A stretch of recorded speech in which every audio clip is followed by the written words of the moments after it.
আজকের রেসিপি মশলা pomfret fry. তো সবার প্রথম পমফ্রেট ফ্রাই বানাবার জন্য আমি দুটি পমফ্রেট মাছকে আমি ভালো করে ওয়াশ করে নিয়েছি।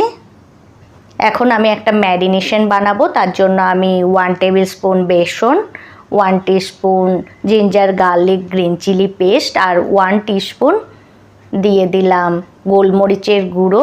সঙ্গে সঙ্গেই আমি অ্যাড করলাম 1 টিস্পুন হলুদ গুঁড়ো আর 1 টিস্পুন ধনে গুঁড়ো আর 1 টিস্পুন জিরে গুঁড়ো অ্যাড করলাম। এখন আমি এর মধ্যে অ্যাড করব স্বাদ অনুযায়ী লবণ। লবণটি অ্যাড করার পর আমি 2 টিস্পুন মাস্টার্ড অয়েল অ্যাড করব। এখন এগুলিকে আমি খুব ভালোভাবে মিক্স করে নেব।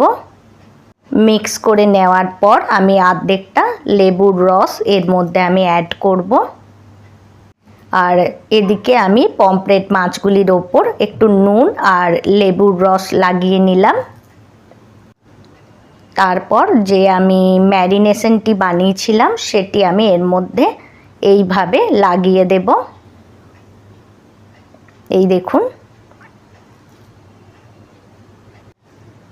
এই রকম মাছের অনেক রেসিপি আছে আমার চ্যানেলে, আমি লিংক ডেসক্রিপশন বক্সে দিয়ে দেব, আপনারা চেক করতে পারেন। এই দেখুন, উলট পালট করে আমি দুটো মাছটির মধ্যে এই ম্যারিনেশনটি এইভাবে লাগিয়ে নেব।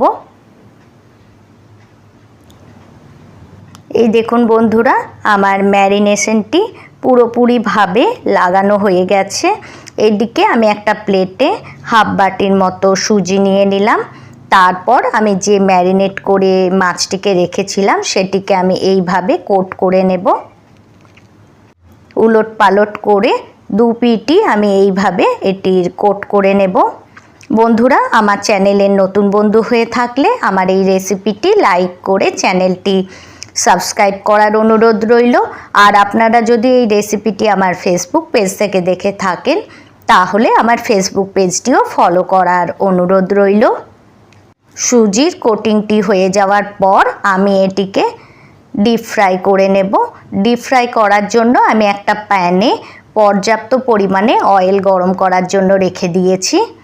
আমি মিডিয়াম টু লো ফ্লেমে এই মাছটিকে এইভাবে ফ্রাই করে একটা প্লেটে ট্রান্সফার করে নেব।